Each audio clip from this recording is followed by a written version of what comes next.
आज का हमारा टॉपिक है CHN सब्जेक्ट के चैप्टर सेकंड का पार्ट बी। पार्ट वन में हम लोगों ने डिजीज़ स्टार्ट किया था और उस डिजीज़ चैप्टर के ही कुछ टॉपिक्स हमने वहाँ पे पेंडिंग रखे थे जिन्हें मैं पार्ट बी में इंक्लूड करना चाहता था। ऐसा क्यों? क्योंकि पार्ट बी के अंदर जो हमने टॉपिक को इंक्लूड किया है वो आपके कम्पिटिटिव एग्ज़ाम के अकॉर्डिंग वेरी वेरी इंपॉर्टेंट आप बोल सकते हैं। जैसे कि हमारा level of prevention and level of prevention कितना इंपॉर्टेंट है आप लोगों के लिए मुझे आई थिंक एक्सप्लेन करने की नीड ही नहीं है, क्योंकि अगर हमें इस चैप्टर में इसमें कहीं दिक्कत आती है तो वो इसी टॉपिक में आपको देखने को मिलती है, तो उसे हम बहुत अच्छे से इजीली वे में हम क्या करेंगे, कवर करेंगे। उसके अलावा मैंने एक जो टॉपिक यहाँ पे पेंडिंग छोड़ा है वो है आपका मोड ऑफ ट्रांसमिशन। क्लियर है? तो अब देखिए, अगर हम बात करें लेवल ऑफ प्रिवेंशन की और मोड ऑफ ट्रांसमिशन की, तो पहले हम देख रहे हैं level of prevention. Level of prevention में हम बात करते हैं, लेवल ऑफ प्रिवेंशन में अगर हम बात करते हैं तो जो आपका प्रिवेंशन वर्ड होता है, प्रिवेंशन वर्ड का मतलब ही क्या होता है, बिफोर लॉस, है ना। कोई भी नुकसान होने से पहले आप अगर किसी चीज़ को रोक लें तो हम उसे बोलते हैं क्या, प्रिवेंशन। यानी कोई बीमारी हो सकती थी, बीमारी होने से हमने बचा लिया अपने आप को, तो हमने क्या किया, ऑब्वियस सी बात है, क्या किया, प्रिवेंशन किया। तो जो आपके कम्युनिटी के अंदर लेवल ऑफ प्रिवेंशन हम लोग पढ़ते हैं उसको हम लोग ऐसे अगर पोर्शन में डिवाइड करें, हम पोर्शन को किस पे डिवाइड करेंगे, डिजीज से, ठीक है, या फिर आप बोल सकते हैं साइन एंड सिम्टम पे। तो अगर हम बात करें जो आपके जो लेवल ऑफ प्रिवेंशन होते हैं, दो लेवल ऑफ प्रिवेंशन तो काम करते हैं किस बेसिस के ऊपर, डिजीज होने से पहले या साइन एंड सिम्टम अपीयर होने से पहले, और जो दो आपके लेवल ऑफ प्रिवेंशन हैं वो काम करते हैं after sign and symptom end, या फिर आप बोल सकते हैं डिजीज होने के बाद में। तो इस बेसिस पे आपको पता चल गया कि टोटल जो लेवल ऑफ प्रिवेंशन है वो कितने हैं, टोटल 4 हैं, जिसमें सबसे पहला जो डिजीज होने से पहले काम करता है वो है आपका primordial and second one primary and after disease या आफ्टर साइन एंड सिम्टम अगर आप बोल सकते हैं तो वो है आपका सेकेंडरी एंड टर्सरी। क्लियर है? तो ये आप लोगों के यहाँ पे क्या है, 4 लेवल ऑफ प्रिवेंशन आपको देखने को मिलते हैं टोटल। अब देखिए, सोचने वाली बात है, प्रिवेंशन का मतलब होता है कि भैया कोई भी लॉस होने से पहले आपको क्या करना है, बचाना है। तो प्रीमोडियल में तो समझ आता है, प्राइमरी में भी समझ आता है, लेकिन हमने बोला जब डिजीज तो हो गई, तो उसके बाद ये सेकेंडरी एंड टर्सरी लेवल को प्रिवेंशन क्यों बोल रहे हैं भैया, हमेशा क्यों बोल रहे हैं कि भले ही ये secondary and tertiary level disease होने से ना बचा पाए, लेकिन किसी ना किसी चीज़ से तो ये हमें बचाएंगी। यानी चाहे अब वो उस डिजीज़ को आगे बढ़ने से बचाएं या उस डिजीज़ के कॉम्प्लिकेशन होने से बचाएं, किसी ना किसी चीज़ से ये हमें जरूर प्रिवेंट करेंगे। ये हमें बात ध्यान में देनी है, ठीक है। अब उसके बाद अगर इस बेसिस पे अगर हम बात करें कि भाई कौन सा लेवल किस चीज़ पे काम करता है, तो उसके लिए हम एक चार्ट के बेसिस पे हम लोग इस चीज़ को समझ सकते हैं। तो अगर आपसे कोई पूछे कि भैया डिजीज़ की जो प्रोसेस है या डिजीज़ जो होती है, एक जनरल प्रोसेस क्या होती है, तो सबसे पहले हम लोगों को क्या आता है, रिस्क फैक्टर आता है। देखिए, बहुत इजी वे में आपको ये मैं समझाना चाहूँगा। सबसे पहले आता है रिस्क फैक्टर के बाद क्या हो जाती है, डिजीज़ हो जाती है। डिजीज़ के बाद क्या होता है, कॉम्प्लिकेशन होता है, एंड देन कॉम्प्लिकेशन के बाद हम बोलते हैं क्या, आप बोल सकते हैं क्या, हैंडीकैप्ड, या जो भी आप टर्म यूज़ ले सकते हैं। आप बोल सकते हैं कॉम्प्लिकेशन के बाद अगर हम बात कर सकते हैं, आप बोल सकते हो क्या, डिसएबिलिटी, या फिर आप बोल सकते हैं क्या, हैंडीकैप्ड। इन सभी चीज़ों के मतलब मैं आगे आप लोगों को क्लैरिफाई करूंगा। फिलहाल ये समझ लीजिए कि भैया कोई भी डिजीज़ का जो प्रोसेस है, सबसे पहले रिस्क फैक्टर, अगर रिस्क फैक्टर को नहीं रोक पाए तो डिजीज़ हो जाती है। डिजीज़ होने के बाद उस डिजीज़ के कॉम्प्लिकेशन होते हैं, और कॉम्प्लिकेशन के बाद में डिसएबिलिटी या फिर हैंडीकैप्ड हो सकता है बंदा। और जो अब आपके लेवल ऑफ प्रिवेंशंस हैं, तो आप बोल सकते हैं सबसे पहले आपका जो आता है प्रीमोडियल, सबसे पहले कौन आता है, प्रीमोडियल। देन आता है आपका, आप बोल सकते हैं क्या, प्राइमरी चार्ट याद रखिएगा, देखिए बहुत ईजी हो जाएगा आप लोगों के लिए समझना। प्राइमरी के बाद में सेकेंडरी, एंड सेकेंडरी के बाद में आपका टर्सरी। अब देखिए कौन किससे बचाता है, तो सिंपल सा चार्ट है। देखिए हम बोलते हैं प्री मोडियल प्रिवेंशन कब यूज़ किया जाता है, तब यूज़ किया जाता है जब रिस्क फैक्टर क्या रहता है, अब्सेंट रहता है। और जब रिस्क फैक्टर नहीं है तो डिजीज़ भी नहीं है, कॉम्प्लिकेशन भी नहीं है, कुछ भी नहीं है। यानी जैसे मान लो मैं आपको एक एग्जांपल के तरह से लेकर के जाऊं, तो आप देखिए एक बच्चा जैसे ही 12th पास आउट होता है वो कॉलेज की तरफ कदम रखता है, माँ बाप उसे बड़े ही प्यार से समझा के भेजते हैं कि बेटा गंदे बच्चों से दूर रहना, सिगरेट बीड़ी दारू इन सब चीज़ों से दूर रहना है, स्मोकिंग नहीं करनी है, ड्रिंकिंग नहीं करनी है। माँ बाप सिर्फ समझा करके भेजते हैं, यानी कि आप ये सब चीज़ें मत करिएगा। यानी कि अभी तक वो कर नहीं रहा है, यानी अभी तक रिस्क फैक्टर क्या है, अब्सेंट है। अब जरूरी नहीं है कि बच्चा ना करता हो, माँ बाप को अभी तक यही पता है कि हाँ भाई बच्चा हमारा सिगरेट विगरेट नहीं पीता, पता लगे कि भैया बच्चा 10th क्लास से चालू है, लेकिन फिर भी उनका काम है वो आपको समझाते हैं। यानी कि प्री मोडियल प्रिवेंशन किससे प्रिवेंट करता है, रिस्क फैक्टर से। आपसे कोई क्वेश्चन पूछ ले कि primordial prevention prevent from risk factor, यानी कि प्री मोडियल में रिस्क फैक्टर अभी तक क्या है, अब्सेंट होता है। Is that clear? अब देखो, अब जब आपके माँ बाप आपको समझाते हैं, मैंने आपको जैसे बताया कि जब आप कॉलेज जाते हैं 12th के बाद में, तो माँ बाप सिर्फ समझाते हैं, है ना। यानी सिर्फ और सिर्फ एजुकेशन के थ्रू हम क्या कर सकते हैं, प्री मोडियल प्रिवेंशन दे सकते हैं। एजुकेशन के अलावा कोई भी एक्शन चला गया तो वो प्री मोडियल नहीं रहेगा। क्लियर है? अब बात करते हैं प्राइमरी प्रिवेंशन के ऊपर। प्राइमरी प्रिवेंशन को समझिए। अब देखिए बच्चा कॉलेज गया, कॉलेज में जाकर के बच्चे ने क्या कर दिया, स्मोकिंग चालू कर दिया। बच्चे ने क्या कर दिया, स्मोकिंग चालू कर दिया। यानी कि रिस्क फैक्टर अब क्या है, प्रेजेंट है। बच्चा फुल स्मोकिंग कर रहा है, फुल ड्रिंक कर रहा है, लेकिन अभी तक डिजीज़ नहीं हुई है। और जब डिजीज़ नहीं हुई तो कॉम्प्लिकेशन भी नहीं हुआ है, लेकिन अब रिस्क फैक्टर तो हो ही गया है। तो प्राइमरी आपका प्रिवेंशन बोलता है कि भैया अब पछताए हो तो क्या, जब चिड़िया चुग गई खेत, यानी कि रिस्क फैक्टर तो आ चुका है, तो अब चिड़िया खेत चुग गई है तो हम कुछ तो बचा लें। तो प्राइमरी प्रिवेंशन किससे प्रिवेंट करता है, डिजीज़ होने से। आप सीधा शब्दों में बोल सकते हैं कि primary prevention prevent from occurring of disease, या अक्रेंस ऑफ डिजीज़ को कौन रोकता है, प्राइमरी प्रिवेंशन। अब देखिए यहाँ पे कर क्या सकते हैं। अब मान लो माँ बाप को पता चल गया कि भैया हमारे बच्चे ने स्मोकिंग करना चालू कर दिया है, तो अब दो तरीके के पेरेंट्स होते हैं।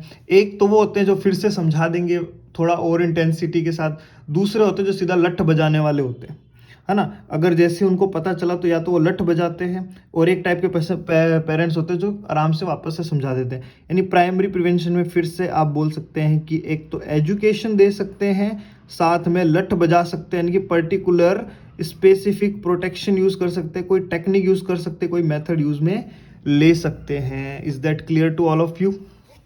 अब आ जाइए नेक्स्ट बात पे। नेक्स्ट बात बोलती है कि भैया रिस्क फैक्टर तो था ही, रिस्क फैक्टर भी हो गया और डिजीज़ भी हो गई। अब पछतात हो तो क्या, जब चिड़िया चुग गई खेत, तो अब चिड़िया जब खेत चुग गई है तो हो सकता है हम बचा ले भैया, कॉम्प्लिकेशन से बचा ले। यानी कि रिस्क फैक्टर भी हो गया, डिजीज़ भी हो गई, अभी कॉम्प्लिकेशन नहीं हुआ है, तो हमारा ट्राई होता है कि भैया हम कॉम्प्लिकेशन से तो बचा ही ले। यानी कि सेकेंडरी प्रिवेंशन का क्या पर्पस है, या सेकेंडरी प्रिवेंशन किससे बचाता है, सेकेंडरी प्रिवेंशन कॉम्प्लिकेशन होने से बचाता है। आप बोल सकते हैं secondary prevention prevent from complication. Is that clear? I hope आप लोगों को ये समझ में आया होगा। अब आ जाइए, देखिए अब यहाँ पे मेथड्स क्या हो सकते हैं, आप लोगों को सभी पता। देखो माँ बाप ने समझाया, मारा पीटा, सब कुछ किया, लेकिन बच्चा नहीं समझा और उसको हो गई कोई बीमारी। अब माँ बाप तो क्या करें, माँ बाप का तो दिल तो बहुत बड़ा होता है ना। तो वो क्या करते हैं, बच्चे का इलाज करवाते हैं, यानी कि यहाँ पे डायग्नोसिस करवाते हैं और ट्रीटमेंट करवाते हैं माँ बाप के। भैया ठीक है, चलो बीमारी तो हो ही गई, ट्राई कर लेते हैं कि बीमारी से ज़्यादा आगे क्या ना कॉम्प्लिकेशंस ना हो। क्लियर है? अब आ जाओ टर्सरी प्रिवेंशन पे। यहाँ पे वही डिजीज़ भी हो गई, मतलब रिस्क फैक्टर तो है ही, डिजीज़ भी हो गई एंड कॉम्प्लिकेशन भी हो गया, कॉम्प्लिकेशन भी हो गया। तो अब हमारा पर्पस होता है कि भैया कॉम्प्लिकेशन तो हो ही गया है, बट कहीं डिसएबिलिटी या फिर हैंडीकैप्ड ना हो जाए। यानी कि क्या पर्पस होता है, आप बोल सकते हैं कि टर्सरी प्रिवेंशन किससे बचाता है, डिसेबिलिटी या फिर हैंडीकैप्ड होने से, या क्या करता है, मिनिमाइज द कॉम्प्लिकेशन। वर्ड ध्यान रखिएगा, मिनिमाइज द कॉम्प्लिकेशन, कॉम्प्लिकेशन को मिनिमाइज कर रहा है, ना कि रोक रहा है। कॉम्प्लिकेशन को रोकेगा कौन, प्रिवेंट कौन करेगा, सेकेंडरी प्रिवेंशन। मिनिमाइज कौन करेगा, टर्सरी प्रिवेंशन। यानी कि कॉम्प्लिकेशन हो तो गया है, बट हमारी ट्राई कर रहे हैं कि कम से कम हो, है ना। क्लियर है। तो ये देखिए एक जनरल ओवरव्यू होता है किसका, यहाँ पे हमारे लेवल ऑफ प्रिवेंशन का। एक छोटा सा ये आप लोगों को चार्ट है, बना करके रख लीजिएगा, स्क्रीनशॉट लेके रख लो। ईजिली वे में आपको ये चार्ट याद हो जाएगा। अगर बाई चांस नहीं भी समझ आए तो सीधा आप लोग फटाफट लिखिएगा और एरो बना करके याद रख लीजिएगा। क्लियर है। Primordial prevent from risk factor, यानी रिस्क फैक्टर अब्सेंट है। प्राइमरी में रिस्क फैक्टर प्रेजेंट है, तो बचाता किससे, डिजीज से। Secondary prevention prevent from complication, and tertiary prevention minimize the complication. Secondary prevention का ये भी क्वेश्चन हो सकता है कि भाई सेकेंडरी प्रिवेंशन प्रिवेंट करता है डिजीज के प्रोग्रेशन को, यानी कि डिजीज को बहुत आगे बढ़ने से भी क्या कर सकता है, वो रोक सकता है। डिजीज को खत्म नहीं, रोक सकता है, वहां पर उसको क्या कर सकता है, प्रोग्रेशन को रोक सकता है और कॉम्प्लिकेशन को भी बचा सकता है। Is that clear to all of you. चलिए अब आ जाओ इंडिविजुअली बेसिस पे विद एग्जांपल हम लोग क्या करेंगे, लेवल ऑफ प्रिवेंशन डिस्कस करेंगे। सबसे पहले हमारा प्रीमोडियल प्रिवेंशन,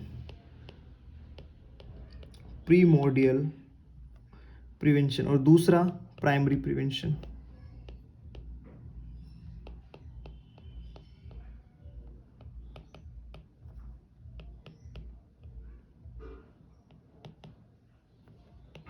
अब देखिए ये जो दोनों टर्म्स, ये जो टर्म्स हैं, यहाँ पे सबसे ज्यादा जो क्वेश्चन में कंफ्यूजन देखने को मिलता है वो यही देखने को मिलता है। तो इसको मैं आप लोगों को चाहूंगा कि आपको प्रॉपरली मैं क्लियर कर सकूं।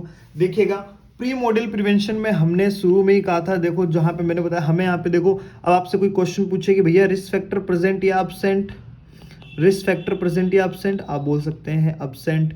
यहाँ पे रिस्क फैक्टर प्रेजेंट या एब्सेंट, यहाँ पे प्रेजेंट। यानी यहाँ पे अभी तक स्मोकिंग नहीं कर रहा था, वहाँ पे स्मोकिंग करा है। बच्चे को जब 12th क्लास के बाद पास आउट होने के बाद माँ बाप ने कॉलेज भेजा तो उसको समझा के भेजा, बेटा स्मोकिंग नहीं करनी ही है। तो जो बच्चे को बोला गया कि बेटा स्मोकिंग मत करना, गंदी बात होती है, वो क्या थी, एजुकेशन थी। यानी कि प्री मॉडल का जो मेथड होता है या जो मोड होता है वो सिर्फ और सिर्फ क्या होता है, एजुकेशन होता है। और ये एजुकेशन अगर एक्शन में भी कन्वर्ट हो गई तो वो किस में चली जाएगी, प्राइमरी के अंदर चली जाएगी। ये ध्यान में रखिएगा। अब आता है प्राइमरी प्रिवेंशन। माँ बाप को पता चल गया कि बेटा हमारा क्या कर रहा है, धुएं उड़ा रहा है, छल्ले बना रहा है। तो माँ बाप दो टाइप के हैं, एक तो शांत स्वभाव के थोड़े से बच्चे को फिर से क्या कर देंगे, समझा देंगे, यानी कि सिर्फ फिर से एजुकेशन दे देंगे।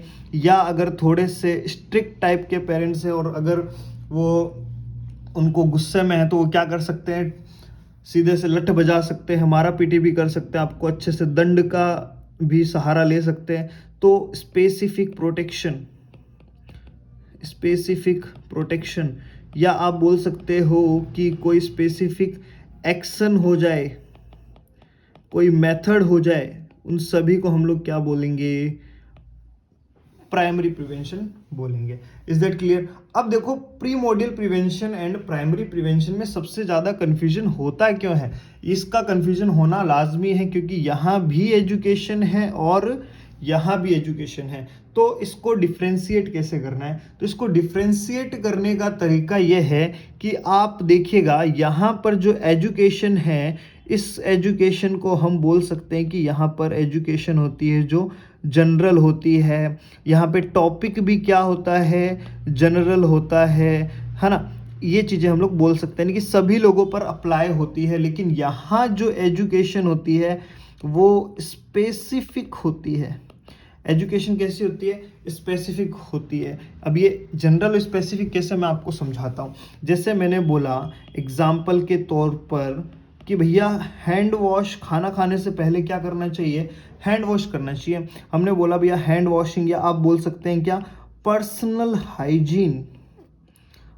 हाइजीन तो अब देखिए, क्या पर्सनल हाइजीन ऐसा सिस्टम चलता है कि भैया छोटे बच्चों को तो हाथ धोने की ज़रूरत नहीं है, खाना खाने से पहले बड़ों को धोनी है? ऐसा तो नहीं होता है। या ऐसा होता है कि भैया फीमेल हाथ धो ले, मेल को हाथ धोने की ज़रूरत नहीं है? ऐसा भी नहीं है।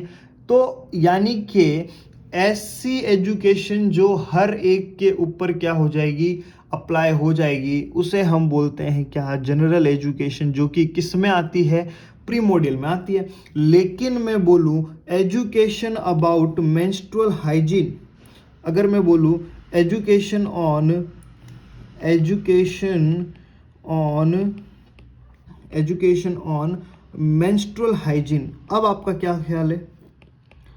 एजुकेशन ऑन मेंस्ट्रुअल हाइजीन, अब आप क्या कहना चाहेंगे? अब ऑब्वियस सी बात है, अब जब मेंस्ट्रुअल हाइजीन है तो क्या ये मेंस्ट्रुअल हाइजीन सभी को देने की नीड है? Obvious not. अगर मान लो कोई मेल है, उस मेल को मेंस्ट्रुअल हाइजीन के बारे में एजुकेशन दे के क्या फ़ायदा? कोई फ़ायदा नहीं है, फीमेल को ही देनी होगी सिर्फ। अब आपसे बोला जाए फीमेल के अंदर भी बोला जाए कि भैया 5 साल की छोटी लड़कियां, अब 5 साल की छोटी लड़कियां, 5 साल की, 6 साल की, 7 साल की छोटी लड़कियों को ये एजुकेशन दे के क्या कर लोगे? कुछ भी नहीं कर सकते, कोई मतलब ही नहीं है उनके लिए इस एजुकेशन का। यानी कि पॉपुलेशन भी जनरल, टॉपिक भी पॉपुलेशन भी स्पेसिफिक, टॉपिक भी स्पेसिफिक। तो ध्यान दीजिएगा, जितने भी स्पेसिफिक एजुकेशन है वो किसके अंदर आएंगी? प्राइमरी प्रिवेंशन के अंदर आएंगी। आई होप ये आप चीज़ें दोनों आपको क्लियर हो गई होंगी। तो और आगे अदर एग्जांपल्स के साथ अगर मैं बढ़ना चाहूँ, मैं और एग्जांपल्स आप लोगों को क्लियर करना चाहूँ, जैसे मैं आपसे क्वेश्चन पूछूँ, आप मन में आंसर दीजिएगा अपने, है ना, कितने सही कितने गलत, ये सब चीज़ें आपके मन में रखिएगा। देखिए, जैसे कि एग्जाम्पल मैं आपसे बोल दूँ, अगर मैं आपसे पूछूँ, बोलूँ कि एजुकेशन ऑफ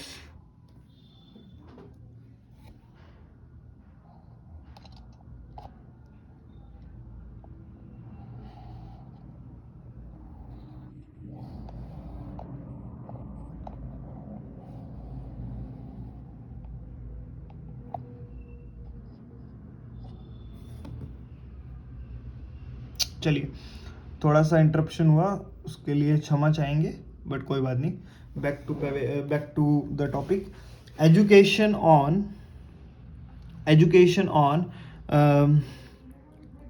वियरिंग हेलमेट और सीट बेल्ट। क्लियर है? सीट बेल्ट लगाना है, हेलमेट पहना है, तो ये एक तरीके की क्या जनरल है, सभी को ये सब चीज़ें करनी चाहिए। आप बोल सकते हैं हैंड वॉशिंग के लिए ध्यान दीजिएगा, एजुकेशन, सिर्फ एजुकेशन। अगर ये स्टेटमेंट चेंज कर दे, वो ऐसे बोल दे कि ये person is washing hand before eating food, या before meal a person is washing hand, then which level of prevention he is using? It will be in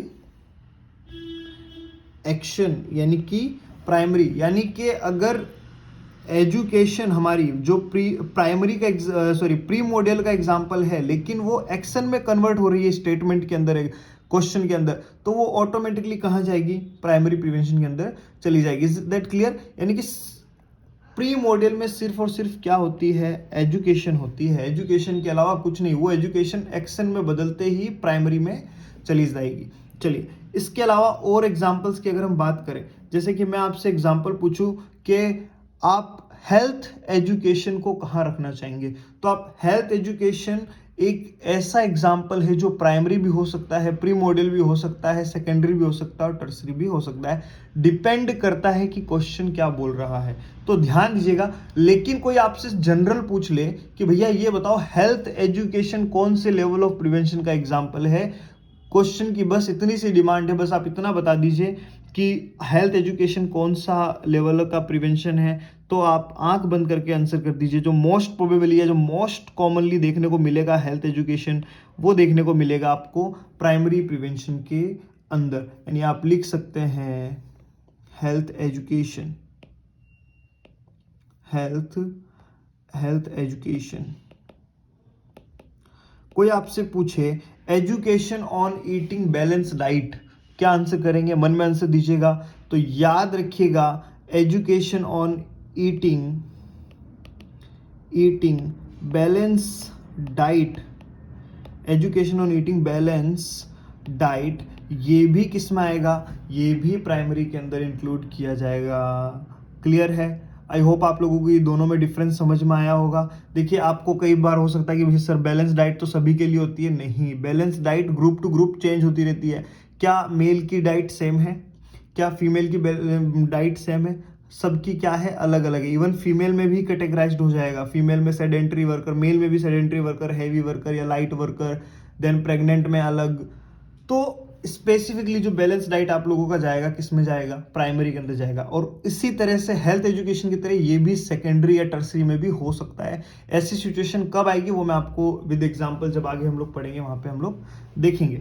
चलिए अब आ जाओ स्पेसिफिक प्रोटेक्शन। अगर स्पेसिफिक प्रोटेक्शन की बात करें एग्जांपल्स की, तो वेरी सिंपल आप बोल सकते हैं इम्यूनाइजेशन। आपका जो पूरा का पूरा इम्यूनाइजेशन है वो क्या है, आपका प्राइमरी प्रिवेंशन है। उसके अलावा आप बोल सकते हैं कि कीमोप्रोफाइलेक्सिस, कीमोप्रोफाइलेक्सिस है तो ड्रग्स, लेकिन काम किस में आ रही है, प्रोफाइलेक्सिस में। और प्रोफाइलेक्सिस वर्ड मीन्स डिजीज होने से पहले, यानी कि प्राइमरी लेवल प्रिवेंशन। आप बोल सकते हैं क्या, कॉन्ट्रासेप्टिव्स, आप बोल सकते हैं कॉन्ट्रासेप्टिव्स, आप बोल सकते हैं पीपीई, पर्सनल प्रोटेक्टिव इक्विपमेंट, है ना।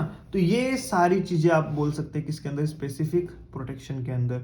आई होप आप लोगों को ये समझ में आया होगा। चलिए आगे बढ़ते हैं। और भी बहुत सारे एग्जाम्पल हैं, टाइम के साथ साथ आप लोगों से पूछता रहूंगा मैं, ठीक है। और बहुत सारी चीजें हम लोग देखेंगे।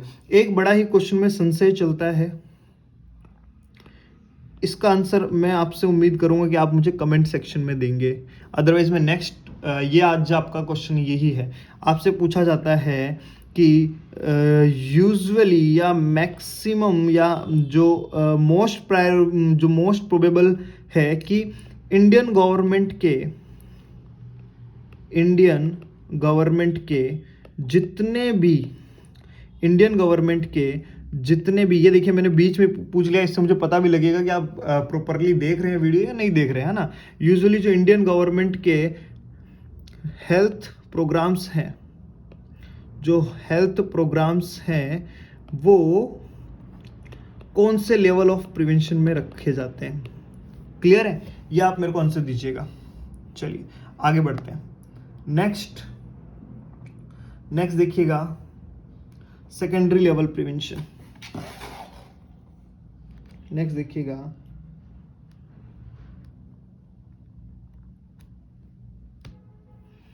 Secondary level prevention.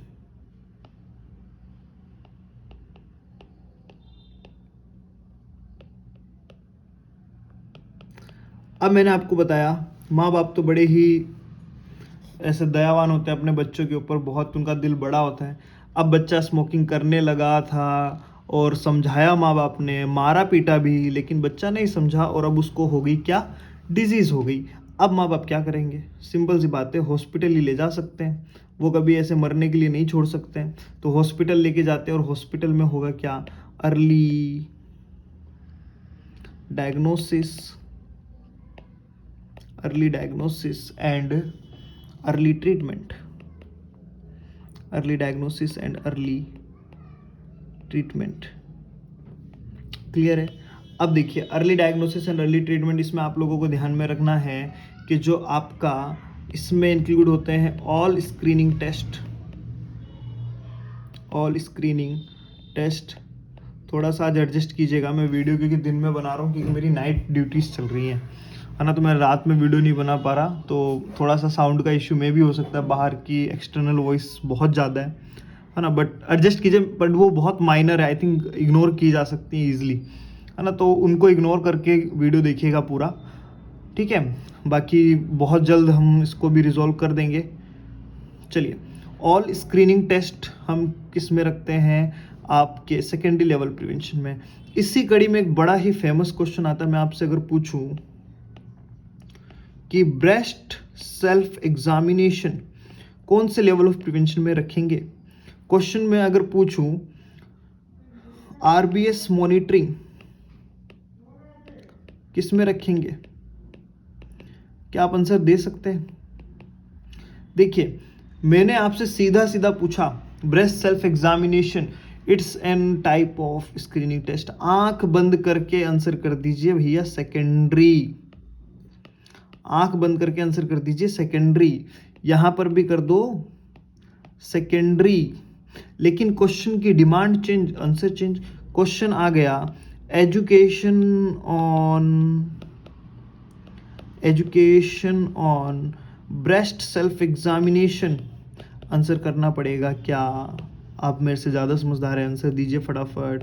प्राइमरी, क्योंकि आपको तो पता है तो स्क्रीनिंग टेस्ट, लेकिन एजुकेशन तो सिर्फ कहाँ होती है, या प्री मॉड्यूल में या फिर प्राइमरी में। देखना है टॉपिक कैसा है, ब्रेस्ट सेल्फ एग्जामिनेशन, एजुकेशन, यानी कि प्री मॉड्यूल या प्राइमरी। चूज कर लो कौन सा टॉपिक है, स्पेसिफिक टॉपिक है। क्या ब्रेस्ट सेल्फ एग्जामिनेशन मेल्स में करवा के कोई फ़ायदा, कोई मतलब ही नहीं है ना? तो स्पेसिफिक एजुकेशन है यानी कि प्राइमरी। लेकिन क्वेश्चन देखिए, देन अदर एक क्वेश्चन है आरबीएस मॉनिटरिंग, तो है तो स्क्रीनिंग टेस्ट ही यानी कि सेकेंडरी में, लेकिन क्वेश्चन की लैंग्वेज ऐसे बोल दे कि भैया आरबीएस मॉनिटरिंग कर रहे हैं एक डायबिटिक मेलाइटस पेशेंट की। जब बोल ही दिया पेशेंट डायबिटिक मेलाइटस है, यानी कि आप किस लिए आरबीएस मॉनिटरिंग कर रहे हैं, ज़्यादा कॉम्प्लिकेशंस ना हो, या क्रोनिक इलनेस को आप क्या कर रहे हैं, एक तरह से मैनेज कर रहे हैं, तो आंसर करना है टर्सरी। टर्सरी हम आगे पढ़ेंगे, लेकिन यहाँ पे देखो मैंने आपको बता दिया है, डायग्नोस कर दिया है डायबिटीज मेलाइटस। और डायबिटीज मेलाइटस क्या है? Chronic illness. ये क्या है? Chronic illness. और क्रॉनिक इलनेस का मैनेजमेंट किस में इंक्लूड किया जाता है? क्रॉनिक इलनेस का जो मैनेजमेंट है वो इंक्लूड किया जाता है टर्सरी लेवल प्रिवेंशन के अंदर। Is that clear? चलिए, ये दो आपको मैंने अच्छे एग्जांपल बताए। अदरवाइज आपसे जब तक कोई मजबूरी नहीं है, आप जितने भी स्क्रीनिंग टेस्ट है आप उसको आंख बंद करके कहाँ डाल दीजिए, सेकेंडरी के अंदर पुट कर दीजिए, चाहे वो बीपी मॉनिटरिंग ही क्यों ना हो, चाहे वो बीपी मॉनिटरिंग ही क्यों ना हो, चाहे वो पेप स्मीयर ही क्यों ना हो, चाहे वो एलाइजा ही क्यों ना हो, और चाहे वो डॉट्स ही क्यों ना हो। क्लियर है? Is that clear to all of you? चलिए, आई होप आप लोगों को ये समझ में आई होगी चीज़ क्या है। अब एक क्वेश्चन मैं आप लोगों से पूछूं, चलिए इससे पहले इसके एग्जांपल देख लीजिए। अर्ली ट्रीटमेंट में आप बोल सकते हैं क्या? Giving medicine. कोई भी डिजीज़ की ट्रीटमेंट मेडिसिन आप लोग अगर दे रहे हैं तो हम उसे क्या बोल सकते हैं कि भैया अर्ली ट्रीटमेंट है, मेडिसिन देना, कोई भी ट्रीटमेंट देना, सब कुछ क्या है आपका किस में है? सेकेंडरी लेवल प्रिवेंशन के अंदर। क्लियर है? अब अगर आपको ये बात समझ में आई है तो एक क्वेश्चन का आंसर दीजिएगा।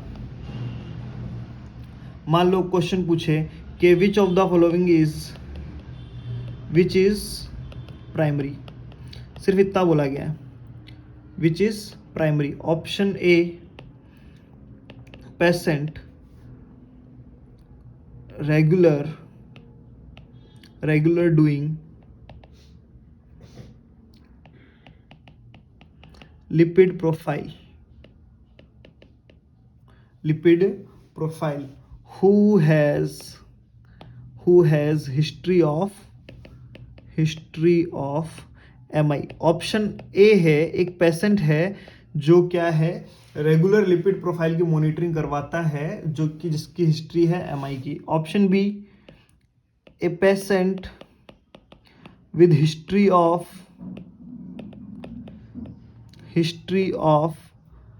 MI taking warfarin।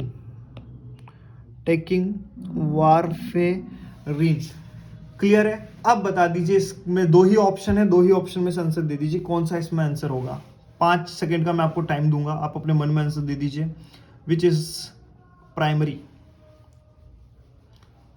चलिए, आप लोगों ने आंसर मेरे ख्याल से अपने मन में सोच लिया होगा। अब देखिए यहाँ पे कॉन्सेप्ट समझिएगा, ठीक है? वेरी वेरी इंपॉर्टेंट कॉन्सेप्ट है। दोनों ही किसके एग्जाम्पल हैं? आप क्या कर रहे हैं? पेशेंट डूइंग रेगुलर मॉनिटरिंग, क्या कर रहे हैं? लिपिड प्रोफाइल कर रहे हैं। ये भी एक तरह की क्या है? स्क्रीनिंग है, यानी कि प्राइमरी का एग्जाम्पल है। ठीक है, ये क्या है, टेकिंग वारफेरिन, है ना, ओरल टेबलेट फॉर्म में आता है, क्लियर है। ये भी क्या है, एक तरह से आप बोल सकते हैं ट्रीटमेंट है। ये क्या है, ट्रीटमेंट है। ये भी किस में आया, सॉरी प्राइम, उधर मैंने ऊपर गलती से लिख दिया ना, स्क्रीनिंग है यानी कि सेकेंडरी, स्क्रीनिंग यानी सेकेंडरी, ट्रीटमेंट है यानी कि फिर भी सेकेंडरी, क्लियर है। दोनों ही क्या है, सेकेंडरी क्या है, लेकिन आपसे जब क्वेश्चन पूछ लिया है तो मतलब आंसर तो होगा, तो जब आंसर तो निकालना ही पड़ेगा। तो इस केस में जब आप ऐसी धर्म संकट में, ऐसे धर्म संकट में फंस जाएं, तो आप डायग्नोस्टिक टेस्ट की क्या दे दें, आहुति दे दें। आप डायग्नोस्टिक टेस्ट को उस केस में क्या मान लें, प्राइमरी में कंसीडर्ड कर लें। समझ में आया कॉन्सेप्ट, यानी कि आप लिख सकते हैं अर्ली डायग्नोसिस के अंदर can be switch according to demand of question. आप क्या कर सकते हैं, डायग्नोसिस को स्विच कर सकते हैं, बट अर्ली ट्रीटमेंट के साथ कभी छेड़छाड़ मत करना, नेवर स्विच।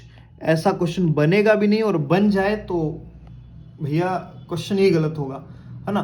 तो ध्यान दीजिएगा, कभी भी ट्रीटमेंट को आप मत कंसीडर करना, लेकिन ऐसी मजबूरी आ जाए, मजबूरी बोले तो ऐसा क्वेश्चन आ जाए, तो उस केस में आप स्क्रीनिंग को, डायग्नोसिस को किस में कंसीडर कर सकते हैं, प्राइमरी में कंसीडर कर सकते हैं। आई होप ये समझ में आया होगा आप लोगों को। चलिए आगे बढ़ते हैं। ये क्लियर होता है हमारा क्या, secondary level prevention. Then the last one is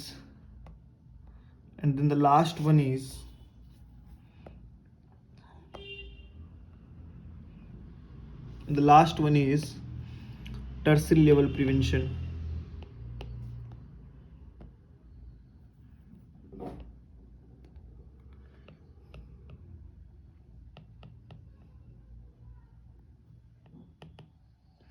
tertiary level prevention, clear है। अब देखिए टर्सरी लेवल प्रिवेंशन में क्या होता है, ये प्रिवेंट किससे करता है, जाइए वापस आइए, आपको बोला ही था।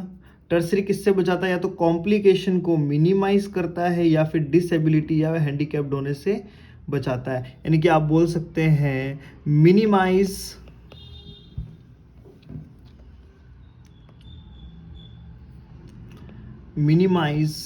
कॉम्प्लिकेशन,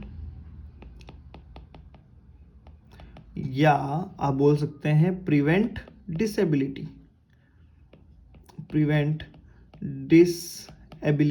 क्लियर है।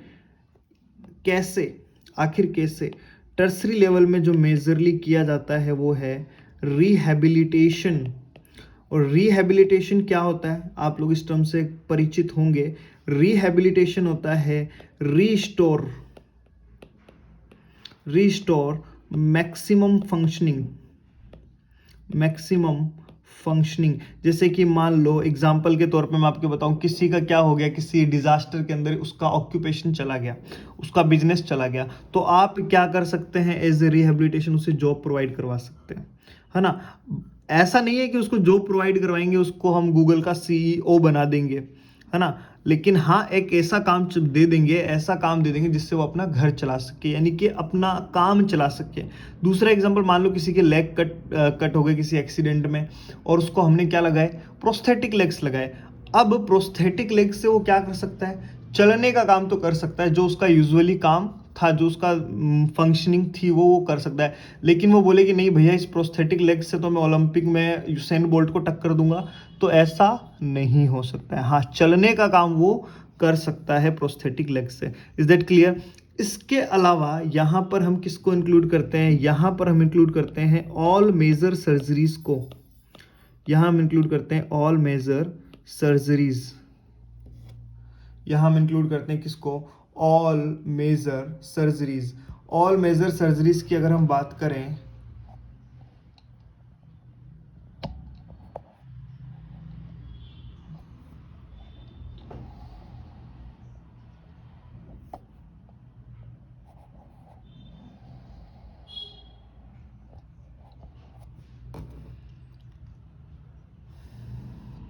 यहां हम इंक्लूड करते हैं ऑल मेजर सर्जरीज, है ना, जो कि आप बोल सकते हैं जो मेन ओटी या जो बड़ी ओटी से वहाँ पे परफॉर्म की जाती है, जैसे ओपन हार्ट सर्जरी हो गई, है ना, बहुत सारी जो मेजर सर्जरी जितनी भी आप लोगों को अच्छे से पता है, रीनल ट्रांसप्लांट हो गया, ठीक है, किडनी ट्रांसप्लांट हो गया, ये सारी चीज़ें, ऑल मेजर सर्जरीज जितनी भी हैं सारी की सारी इंक्लूड होती हैं किसके अंदर, टर्सरी लेवल प्रिवेंशन में। तो भैया माइनर सर्जरीज कहाँ होंगी, तो ये देखिए एक और वेरी वेरी इंपॉर्टेंट पॉइंट किसके अंदर, अर्ली ट्रीटमेंट के अंदर ऑल माइनर सर्जरीज। एक और एग्जांपल मिल गया आप लोगों को किसका, सेकेंडरी लेवल प्रिवेंशन का, all minor surgeries, all minor surgeries, all minor surgery example, जो सर्जरीज माइनर ओटी में परफॉर्म की जाती हैं, जनरली की जा सकती हैं, जैसे कि कैटारेक्ट सर्जरी, कैटारेक्ट सर्जरी, या आप बोल सकते हैं स्माइल सर्जरी, या जिसे आप आई लेसिक्स के नाम से भी जानते हैं, वो सारी सर्जरीज लगभग किसके अंदर आएंगे, आपके अर्ली ट्रीटमेंट यानी कि सेकेंडरी लेवल प्रिवेंशन के अंदर। तो टर्सरी में क्या क्या था, मेजर सर्जरीज थी, ना कि, समझ गए, ऑल मेजर सर्जरी। उसके अलावा इंपॉर्टेंट चीज, मैनेजमेंट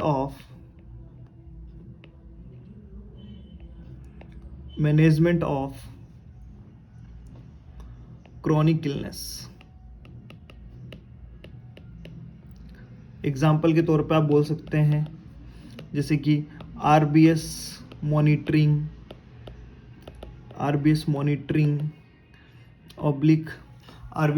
ऑब्लिक इंसुलिन, है ना, इंसुलिन, ये बहुत इंपॉर्टेंट एग्जांपल है, सब लोग सेकेंडरी करके आएंगे, देख लेना, है ना, लेकिन आपको ध्यान रखना है, insulin to diabetic mellitus patient, ये बहुत ज़्यादा शोर है, कुछ नहीं, कोई बात नहीं, थोड़ा सा एडजस्ट कीजिएगा एक बार। इंसुलिन टू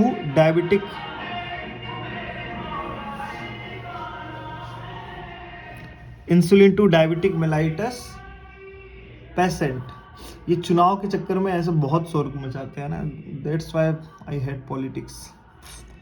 चलिए कोई बात नहीं, आ जाओ। तो इंसुलिन एक, अगर आप डायबिटीज मेलाइटस पेशेंट को दे रहे हैं तो वो एक टाइप से क्या है, टर्सरी लेवल प्रिवेंशन है, सेकेंडरी नहीं है, ध्यान में रखिएगा। या आप, जैसे मैंने आपको डाइट का बताया था, है ना, आप बोल रहे हैं कि आप लो प्रोटीन डाइट दे रहे हैं, किसको, एक low protein diet to CKD patient, that's the tertiary level prevention, ना कि primary level prevention. I hope आप लोगों को ये क्लियर हो गया होगा बहुत अच्छे से।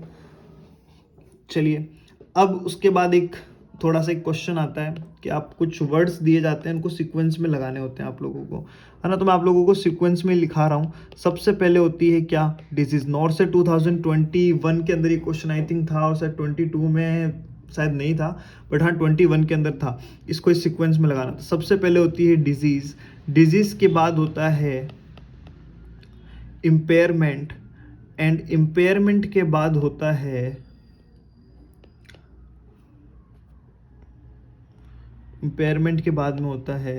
डिसेबिलिटी, एंड डिसेबिलिटी के बाद होता है हैंडीकैप्ड। इन वर्ड्स के अगर मतलब समझना चाहेंगे तो समझिएगा, मैं आपको एक एग्जांपल के साथ समझाता हूँ। मान लो एक ऑटो ड्राइवर था, थोड़ा टाइम लग रहा है बट कोई बात नहीं, टॉपिक इंपॉर्टेंट है तो समझिएगा। मान लो एक ऑटो ड्राइवर है, ठीक है, और ये ऑटो ड्राइवर क्या है, अपना काम करता है, ड्राइविंग करता है और पैसे कमाता है, अपना घर चलाता है। इसका क्या हुआ, एक्सीडेंट हुआ, उसका क्या हुआ, एक्सीडेंट हुआ, और उस एक्सीडेंट में इसको क्या हो गया, एक उसका लेग एम्पुटेड करना पड़ा। एक्सीडेंट तो क्या थी, डिजीज थी। मान लो उसको कोई डिजीज हुआ हो, ऑस्टियोमलेशिया हुआ, ऑस्टियोपोरोसिस, कुछ भी हुआ। इम्पेयरमेंट क्या हुआ उसकी वजह से, उसका लेग कट हो गया, ये क्या था, इम्पेयरमेंट था। या आप बोल सकते हैं एनाटॉमिकल और फिजियोलॉजिकल लॉस,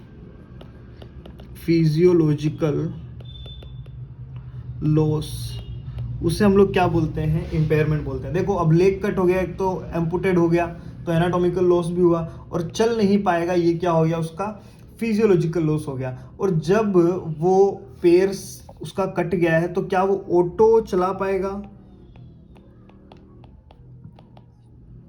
क्या वो ऑटो चला पाएगा? वो ऑटो नहीं चला पाएगा, वो ऑटो नहीं चला पाएगा। इसे हम लोग क्या बोलते हैं? डिसेबिलिटी बोलते हैं, यानी वो अपना काम नहीं कर पाएगा। अब हैंडीकैप्ड किसे कहेंगे? जनरली हैंडीकैप्ड एक सोशल टर्म है। हैंडीकैप्ड क्या एक सोशल टर्म है। तो अब जब वो ड्राइविंग नहीं कर पाएगा तो क्या वो अर्निंग कर पाएगा? अर्निंग नहीं कर पाएगा। और क्या अपनी फैमिली चला पाएगा? अपनी फैमिली भी नहीं चला पाएगा। यानी कि हैंडीकैप्ड का मतलब क्या होता है? अगर वो अपना जो सोशल रोल है, जो उसका फैमिली में उसका रोल है, उसे वो फुलफिल नहीं कर पा रहा, मतलब वो क्या हो गया? हैंडीकैप्ड हो गया। तभी तो यहाँ पे जब हम उसको रिहैबिलिटेशन देंगे तो प्रोस्थेटिक लेग लगाएं या उसको ऐसा ऑक्यूपेशन दे दें जिससे वो क्या कर सके? अपना काम चला सके। क्लियर है? ये आई होप आपको ये चीज़ें समझ में आई होंगी। तो ये यहाँ पे कंप्लीट होता है हमारा क्या टॉपिक? Level of prevention. ये हमारे यहाँ पे टॉपिक खत्म होता है क्या? Level of prevention. Then second topic क्या था? थोड़ा सा जल्दी समझने का ट्राई करेंगे आप लोग। क्लास थोड़ी लंबी हो गई है ये वाली, बट ठीक है, कोई बात नहीं, समझ में आना चाहिए। तो अब नेक्स्ट टॉपिक है हमारा mode of transmission. Mode of transmission. Mode of transmission होता है, आप सीधा समझिएगा, दो टाइप का। मोड ऑफ ट्रांसमिशन क्या होता है? दो टाइप का होता है। एक तो होता है डायरेक्ट और एक होता है इनडायरेक्ट। इंपॉर्टेंट चीज क्या है? डायरेक्ट में तो फेस टू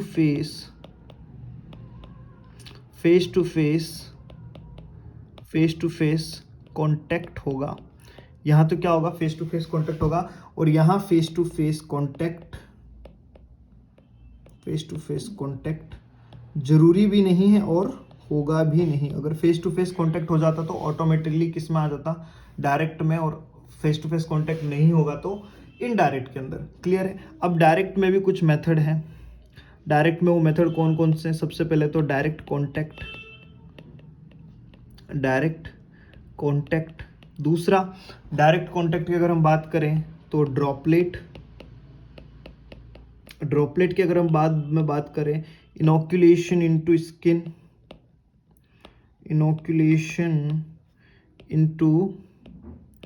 स्किन। उसके बाद अगर हम बात करें तो contact with soil. And then उसके बाद में अगर हम बात करें तो वर्टिकल ट्रांसमिशन। क्लियर है? ये 5 तरीके होते हैं किसके? डायरेक्ट ट्रांसमिशन के। देन हम बात करते हैं indirect transmission.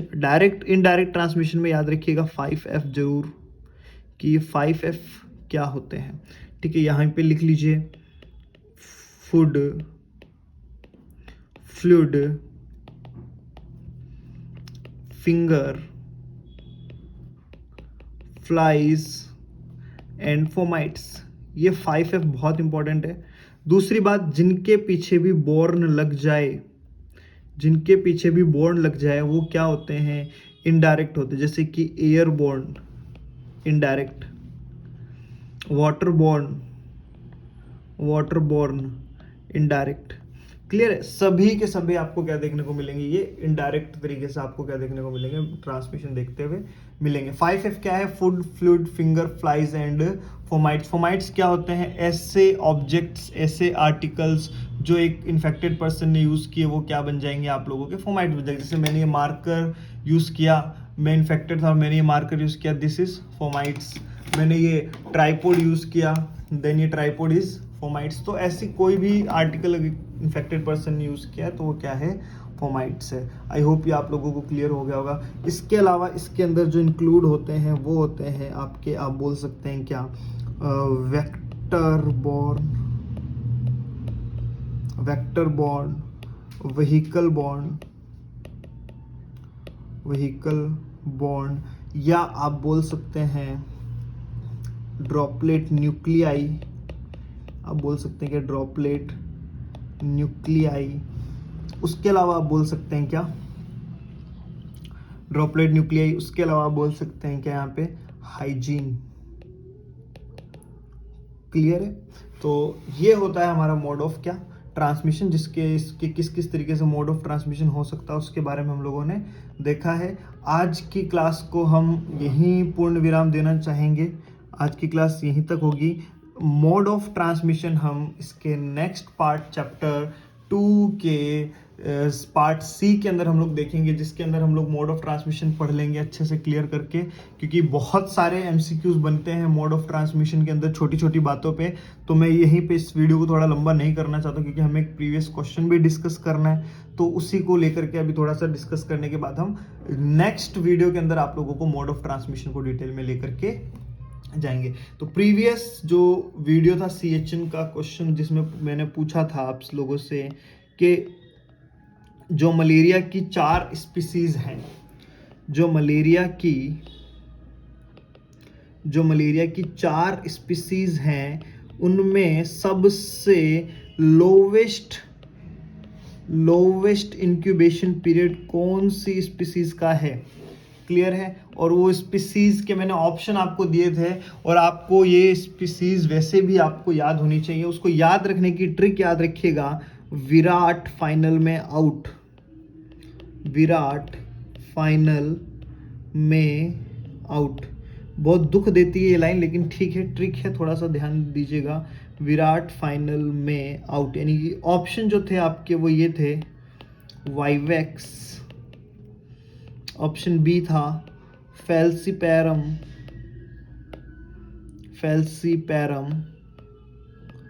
Option C was malariae, and option D was ovale. तो आप लोगों के आंसर आए थे, काफ़ी लोगों के सही भी थे, किसी के गलत भी थे। लेकिन देखिए, अब इस क्वेश्चन में आपको, क्वेश्चन के हिसाब से तो आपको क्या होना चाहिए, इन सबके इंक्यूबेशन पीरियड याद होने चाहिए। लेकिन मैंने किस कॉन्सेप्ट के बेस पे पूछा था, मैंने जो यहाँ पे कॉन्सेप्ट आप लोगों से पूछना चाहता था वो ये था कि incubation period is indirectly proportionate to fertility. Fertility क्या होती है, किसी भी डिजीज की किलिंग पावर, है ना। उस दिन हमने सेकेंड, जो चैप्टर सेकेंड की फर्स्ट क्लास, जो क्लास ए थी, वहां पे डिस्कस किया था, incubation period is indirectly proportionate to fertility. तो उस हिसाब से भी आप ये क्वेश्चन कर सकते थे, क्योंकि ये बात हम सभी को पता है कि मलेरिया की मोस्ट फैटल अगर कोई स्पीसीज है तो वो है falciparum. F for falciparum, F for fatal, याद में रखिएगा। तो आंसर इसका क्या जाएगा, आंसर जाएगा इसका बी जो आपका ऑप्शन है फैल्सीपैरम, इसका क्या होता है, इंक्यूबेशन पीरियड लोवेस्ट होता है। Is that clear? चलिए, एक तो ये तरीका था। दूसरा तरीका ये कि हमें याद हो कि भाई किस स्पीसीज का इंक्यूबेशन पीरियड कितना है। तो वाइवेक्स के अगर इंक्यूबेशन पीरियड की बात करें तो आप बोल सकते हैं क्या, 14 डेज। आप बोल सकते हैं क्या, 14 डेज। फैल्सीपैरम की बात करें तो आप बोल सकते हैं क्या, इसके इंक्यूबेशन पीरियड को 12 डेज। मलेराई का मैक्सिमम इंक्यूबेशन पीरियड होता है कितना, 25 डेज, जो कि एक्सटेंड हो सकता है कब तक, 45 डेज, 48 डेज तक भी एक्सटेंड हो सकता है। ओवेल का इंक्यूबेशन पीरियड कितना देखने को मिलता है, इसका इंक्यूबेशन पीरियड देखने को मिलता है 17 डेज। तो इस हिसाब से भी जो लोवेस्ट इंक्यूबेशन पीरियड किसका है, फैल्सीपैरम का। अब इसके अलावा और क्या क्वेश्चन बन सकते हैं, यहाँ पे क्वेश्चन आता है मोस्ट कॉमन स्पीसीज कौन सी है मलेरिया की, तो आप बोल सकते हैं क्या, most common species is vivax. Question आता है most common species in India, तो आंसर करना है क्या, falciparum, most common in India.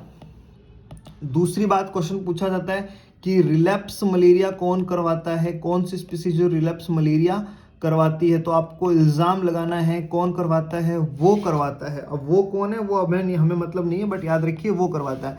Relapse malaria पहला रिस्पॉन्सिबल है वाइवेक्स, एंड वाइवेक्स के बाद अगर कोई रिस्पॉन्सिबल है तो वो है oval. First priority vivax, second priority oval. Question आता है कौन सी ऐसी स्पीसीज है जो कि रिलैप्स मलेरिया कभी भी नहीं दिखा सकती, तो जो ऐसी स्पीसीज है वो है फैल्सीपैरम।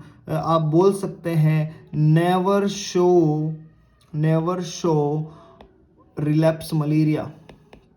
जब मलेरिया पढ़ेंगे फिर से पढ़ेंगे, लेकिन अभी के लिए क्वेश्चन ध्यान में रखिएगा, never show relapse malaria, is that clear. तो उस क्वेश्चन का जो हमारा आंसर था वो था क्या, फैल्सीपैरम।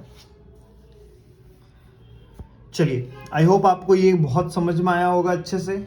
अब देखिए, मेरी एक स्पेशल रिक्वेस्ट है कि आप इस टॉपिक के क्वेश्चन जरूर करिएगा। अगर क्वेश्चन में कोई भी डाउट हो तो आप लोग मुझे डायरेक्ट डीएम भी कर सकते हैं इंस्टाग्राम के ऊपर @mohsin21m पर। क्लियर है, वहां पे मैं आपके क्वेश्चन के आंसर दे दूंगा। अगर आपको किसी भी चीज में डाउट होगा, या आप यूट्यूब पे कमेंट सेक्शन के अंदर भी आप कमेंट कर दीजिए, तो मैं अगर उसको कमेंट को भी कंसीडर करके आपको नेक्स्ट वीडियो के अंदर जरूर उसका आंसर देने का कोशिश करूंगा, अगर आपको कोई भी डाउट होगा। बट मैक्सिमम 99% मैं आपको बोल सकता हूँ कि आपका क्वेश्चन में कोई डाउट आएगा नहीं, अगर आप इस कॉन्सेप्ट को अच्छे से समझ लेंगे। क्योंकि मैंने ज़्यादा लेंदी नहीं किया, बट हाँ, ईजिएस्ट फॉर्म में थोड़ा सा ट्रिकी वे से थोड़ा सा समझते हुए हमने इसको कवर कर लिया। और आज का जो हमारा क्वेश्चन है, जिसका आंसर आप लोगों को नेक्स्ट क्लास में मिलेगा, और आपको अभी अपने कमेंट बॉक्स में ये आंसर देना है। यूजुअली इंडियन गवर्नमेंट के जो हेल्थ प्रोग्राम से वो कौन से लेवल ऑफ प्रिवेंशन के अंदर कंसिडर्ड किए जाते हैं, ये है हमारा आज का क्वेश्चन। फटाफट कमेंट कर दीजिएगा इसका आंसर, और क्लास को शेयर कीजिएगा, मैक्सिमम लोगों से सब्सक्राइब करवाइएगा, जिससे कि हमें भी थोड़ा सा मोटिवेशन मिले वीडियोस डालते रहने का कंटिन्यू। क्लियर है, तो आंसर दीजिएगा और नेक्स्ट क्लास में बने रहिएगा। Thank you.